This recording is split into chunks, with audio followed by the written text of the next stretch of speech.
Olá, boa noite. É um privilégio, mais uma vez, me dirigir a vocês.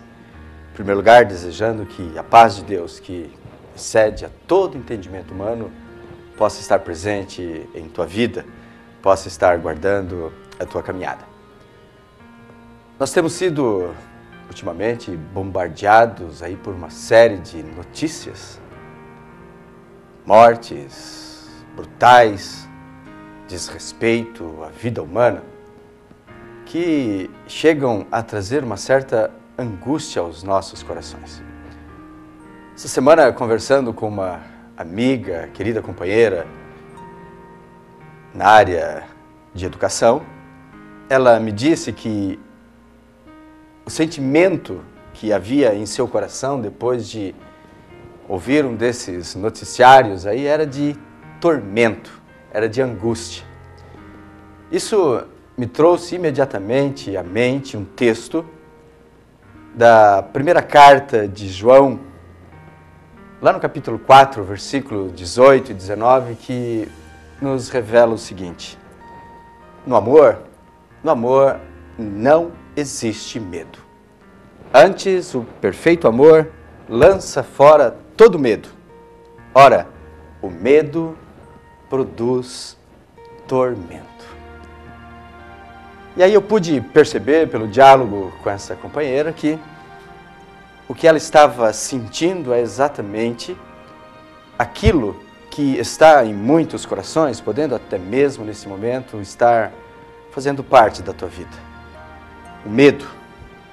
O medo de sair, o medo de andar de carro, o medo de permitir que os filhos possam ir até mesmo a um parque de diversão.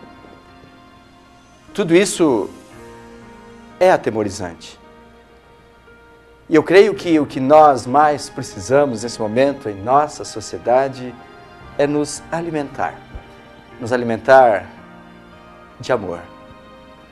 Existe muitas vezes campanhas fomentadas aí para que as pessoas andem mais seguras e para isso são fornecidos esses elementos. Eu creio do fundo do meu coração que o que de fato a nossa sociedade precisa de experimentar a realidade, a verdadeira concepção da palavra amor. Não o amor no sentido genérico e aí tão comum e trabalhado de uma forma tão errônea nas novelas ou em programas aí infanto-juvenis, mas o amor pela palavra de Deus, o amor que me coloca na relação com o outro de uma maneira intensa, o amor que me permite olhar para o outro e perceber nele um querido amigo, um querido companheiro, alguém que não me intimida, alguém que não me coloca medo.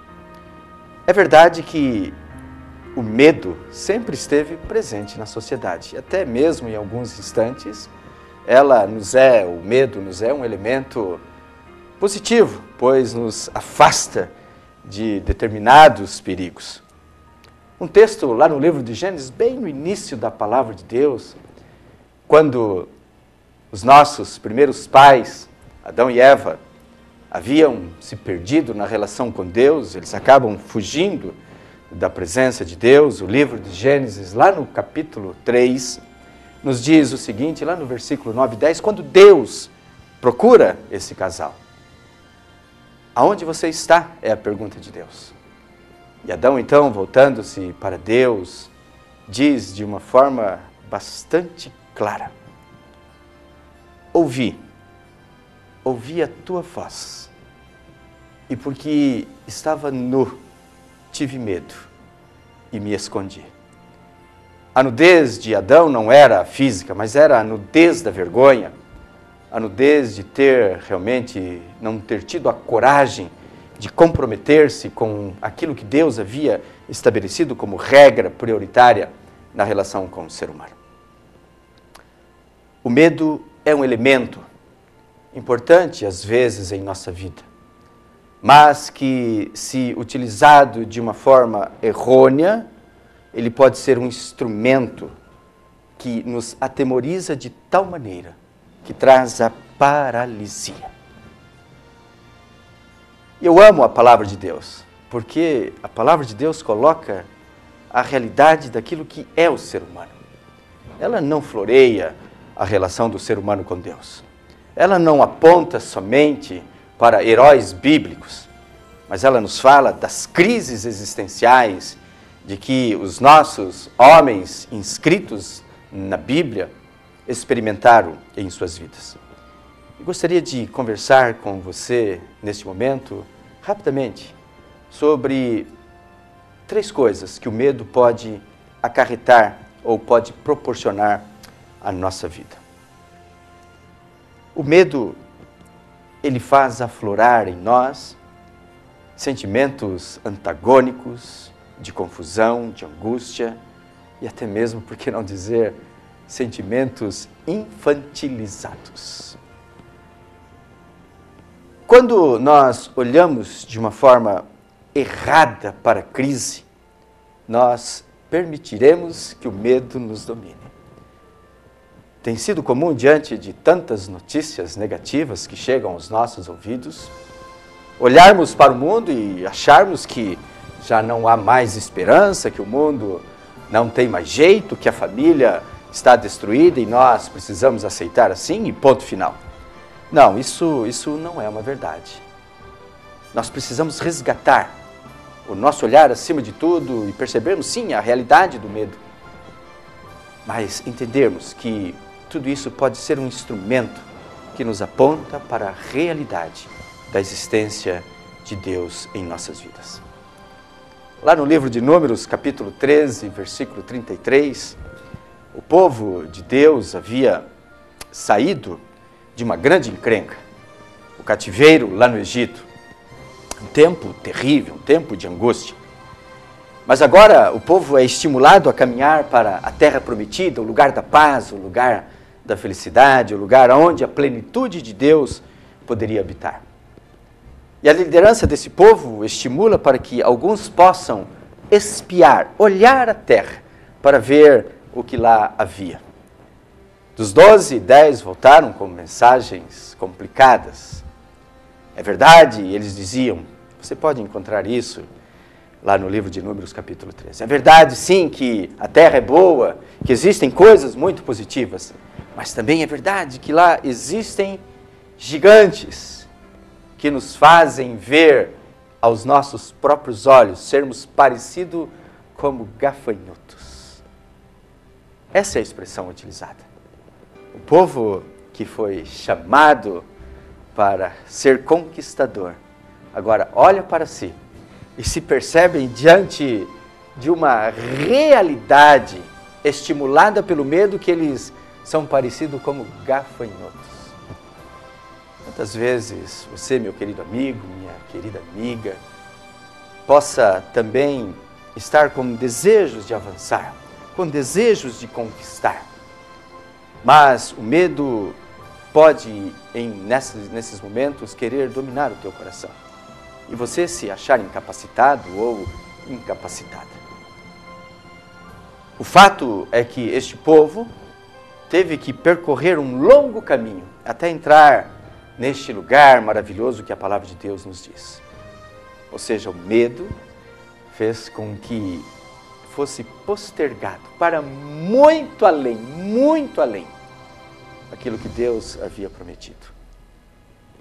Não permita que o medo domine o teu coração a ponto de fazer com que você se imobilize. Uma outra verdade, além dessa, de olharmos para a realidade de uma forma distorcida, quando o medo toma conta do nosso coração, é quando perdemos a confiança no grupo. Vocês já perceberam como nós temos vivido cada vez mais isolados uns dos outros? Você tem percebido como nós até mesmo nos sentimos angustiados e até mesmo com medo quando temos ao nosso lado alguém que nós não conhecemos? Passamos a duvidar instintivamente daquele que está ao nosso lado e que nós aparentemente não mantemos comunhão ou não mantemos uma amizade. A palavra de Deus nos diz, nesse outro texto fantástico no meu modo de ver, lá no livro do 1 Reis, capítulo 19, quando um grande profeta de Deus, depois de ter passado por uma experiência fantástica, ele ouve, somente o ouvir dizer que ele seria morto por Jezabel, esposa do rei Acabe, a palavra de Deus diz que o medo apossou-se do coração de Elias. Em virtude desse medo, ele foge. E um texto que me traz certa expectativa e que nos mostra a realidade do que o medo pode fazer na vida do homem, encontra-se lá no versículo 4 do capítulo 19, quando Elias senta-se embaixo de uma árvore e pede a morte, porque ele achava que estava só, que ninguém na sua terra havia tido compromisso com Deus como ele estava tendo. Portanto, ele não vê esperança nenhuma, pede a morte. Esse é um sintoma, muitas vezes, que pode permear o coração de muita gente. Angústia, desejo de morrer, porque sente que não há pessoas ao lado que possam ajudá-lo, estimulá-lo na caminhada.